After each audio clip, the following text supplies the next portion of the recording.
యుద్ధం చెయ్యాలన్న యావ తప్ప మరో ఆలోచన లేని సందర్భం. మాట్లాడే శక్తి ఒకటే చాలదు, నిలవరించే శక్తి ప్రజాబలం కావాలి. జనాకర్షణ ఒకటి ప్రధాన లక్షణం కావాలి. యుద్ధంలో యోధుడిగా రాణించాలంటే ఒత్తిళ్లకు తలొగ్గాలి. ఇవేవీ చెయ్యకుండా ఎవరూ ఈ రణరంగాన దూసుకుపోలేరు. అందుకే బలమైన రాజకీయ శక్తికి ఎదురు నిలిచి పోరాటం చేయడంలో కాంగ్రెస్ కాస్త వెనుకంజలో ఉంది. ఆ మాటకు వస్తే ఒక్కడే మాట్లాడి మిగతా వారంతా కలలు కంటూ ఉండడం సబబు కాదు. ఇప్పుడు అదే పరిస్థితిని ఎదుర్కొంటుంది కాంగ్రెస్ పార్టీ. తెలంగాణ ముఖ్యమంత్రి ఒక్కరే పాలకపక్షం నుంచి ఒంటరి పోరాటం చేస్తున్నారు.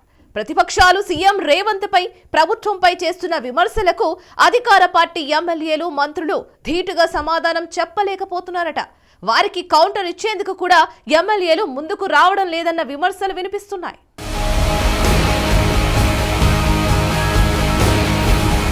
అరవై 65 మంది ఎమ్మెల్యేలు కారు దిగేసి కొత్తగా జత కట్టిన ఎమ్మెల్యేలు మరో 10 మంది. ఇందులో సీఎం రేవంత్ రెడ్డి కాకుండా 11 మంది మంత్రులు, అదనంగా 4 విప్లు. శాసనసభలో పూర్తి ఆధిపత్యం. ఇంత బలగం ఉన్నా ముఖ్యమంత్రి రేవంత్ రెడ్డి ఒక్కరే ఒంటరి పోరాటం చేస్తున్నట్లు కనిపిస్తోంది. ఇందుకు నిదర్శనమే అసెంబ్లీ బడ్జెట్ సమావేశాలు.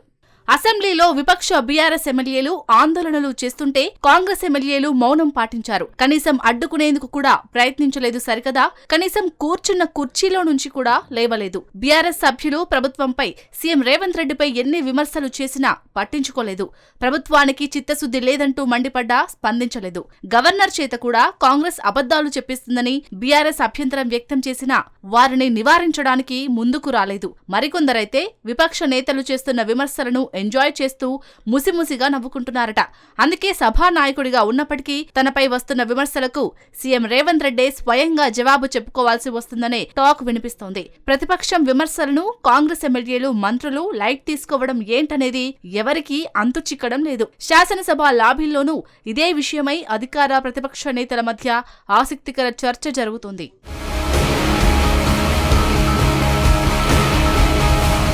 ఈ నేపథ్యంలో కాంగ్రెస్ ఎమ్మెల్యేలు ప్రభుత్వ విప్లపై ముఖ్యమంత్రి రేవంత్ రెడ్డి ఆగ్రహం వ్యక్తం చేశారు. అసెంబ్లీలో విపక్ష బీఆర్ఎస్ ఎమ్మెల్యేలు ఆందోళనలు చేస్తుంటే మీరేం చేస్తున్నారని మండిపడ్డారు. సభలో వారు గవర్నర్ ప్రసంగాన్ని అడ్డుకునే ప్రయత్నం చేస్తుంటే మీరు కనీసం స్పందించడం లేదు, నోరు మెదపడం లేదు. ఇది సరైన పద్ధతి కాదని అసహనం వ్యక్తం చేశారు. ఇకనైనా ప్రభుత్వ విప్లు పనితీరు మార్చుకోవాలని స్వీట్ వార్నింగ్ ఇచ్చారు. కాంగ్రెస్ ఎమ్మెల్యేలు అందరూ అన్ని విషయాలు మాట్లాడాల్సిన అవసరం లేదు. తప్పకుండా ఒక్కో ఎమ్మెల్యే ఒక్కో అంశంపై మాట్లాడాలని సూచించారు. ఎవరైనా లైన్ క్రాస్ చేస్తే కఠిన చర్యలు ఉంటాయని హెచ్చరించారు. ఎవరైనా పార్టీలో ఉండాలంటే లిమిట్లో ఉండాలని, లైన్లో ఉండి నడుచుకోవాలని చెప్పారు. కాదు, కూడదు, లిమిట్ క్రాస్ చేస్తాం, లైన్ దాటుతామంటే తీవ్ర పరిణామాలు ఎదుర్కోవాల్సి ఉంటుందని హెచ్చరించారు. మనపై బీఆర్ఎస్ బురద చల్లితే కడుక్కోవడం కాదు, సబ్జెక్టుపై మాట్లాడటం నేర్చుకోవాలని, ఏం మాట్లాడాలో ఎమ్మెల్యేలు ప్రిపేర్ కావాలంటూ సీఎం క్లాస్ పీకారు. ప్రతిపక్ష సభ్యులు మాట్లాడిన ప్రతి అంశాన్ని కార్నర్ చేయాలని చెప్పారు. ఇందుకు సంబంధించిన డేటా, సబ్జెక్టును తయారు చేసుకుని సిద్ధంగా ఉండాలన్నారు. అంశాన్ని బట్టి కౌంటర్లు ఇవ్వాలన్నారు. ఇక సభ జరుగుతున్న సమయంలో సభలో నుండి బయటకు వెళ్లిన జానారెడ్డి కొడుకు ఎమ్మెల్యే జైవీర్ రెడ్డిపై సీఎం సీరియస్ అయ్యారు. ఇంత అనుభవం ఉన్న మాలాంటి వాళ్లే సభలో కూర్చుంటే ఇప్పుడే ఎమ్మెల్యేలు అయిన మీరు సభ జరుగుతుంటే సభలో నుండి బయటికి వెళ్తే ఎలా అంటూ మండిపడ్డారు. మొదటిసారి గెలిచిన ఎమ్మెల్యేలకు ఇది ఎంట్రన్స్ టెస్ట్ లాంటిది.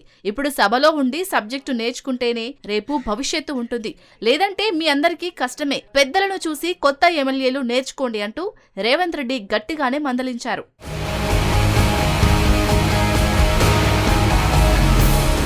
వాస్తవానికి ఎప్పటి నుంచో రేవంత్ ఒక్కరే వన్ మ్యాన్ షో చేస్తున్నారు. మిగిలిన నయా నాయకులు కానీ, పాతతరం పెద్దలు కానీ యాక్టివ్ గా లేరు. రేవంత్ దూకుడు కారణంగా కొన్ని సమస్యలు ఉన్నా కాంగ్రెస్ అధిష్టానం కూడా పెద్దగా పట్టించుకోవడం లేదు. వ్యక్తిగతంగా ఉన్న ఇమేజ్ ను పార్టీకి వినియోగపడేలా పనిచేసేందుకు రేవంత్ ఉత్సాహంతో ఉన్నారు. కానీ అవి చాలడం లేదు. చాలని శక్తితో రేవంత్ పనిచేస్తున్నారు. అందుకే ఆయన ఒకంత అసహనంతో ఊగిపోతున్నారు.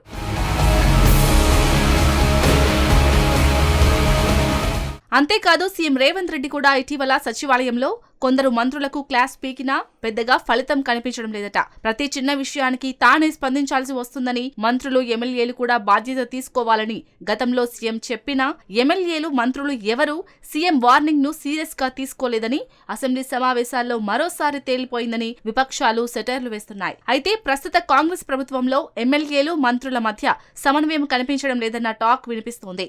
ప్రతిపక్షం విమర్శలపై కౌంటర్ ఇచ్చే బాధ్యతను ఒకరిద్దరు తప్ప మంత్రులెవరూ పెద్దగా భుజాలపై వేసుకోకపోవడంతో భారమంతా సీఎం రేవంత్ రెడ్డిపైనే పడుతుందట. ఎమ్మెల్యేలు మంత్రులు ఎవరూ చర్చల్లో పెద్దగా భాగస్వాములు కాలేకపోవడమే దీనికి కారణమన్న సందేహాలు వ్యక్తమవుతున్నాయి.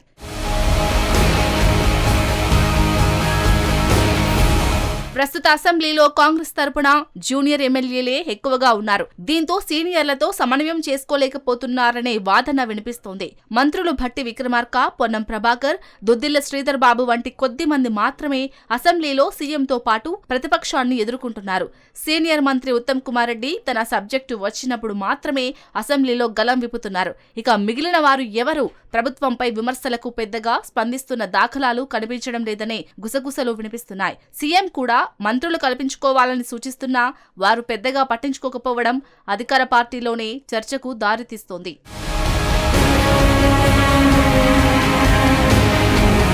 ప్రతిపక్షం దాడిని ఎదుర్కోవడంలో కాంగ్రెస్ లో స్పష్టమైన వైఫల్యం కనిపిస్తుందంటున్నారు పరిశీలకులు. అసెంబ్లీ లాబీలోనూ ఇదే విధమైన చర్చ జరుగుతుండటం తెలంగాణ కాంగ్రెస్ లో ఉదాసీన వైఖరిని బయటపెడుతుందంటున్నారు. అన్నీ సీఎం చూసుకుంటారులే అన్న ఉదాసీన ధోరణే మంత్రులు ఎమ్మెల్యేలో ఎక్కువగా కనిపిస్తుండటంతో ప్రతిపక్షం పై చేయి సాధించేలా కనిపిస్తుందంటున్నారు. మరి ఈ పరిస్థితిని కాంగ్రెస్ ఎలా అధిగమిస్తుంది అన్నదే $1 మిలియన్ ప్రశ్నగా మిగిలిపోయింది.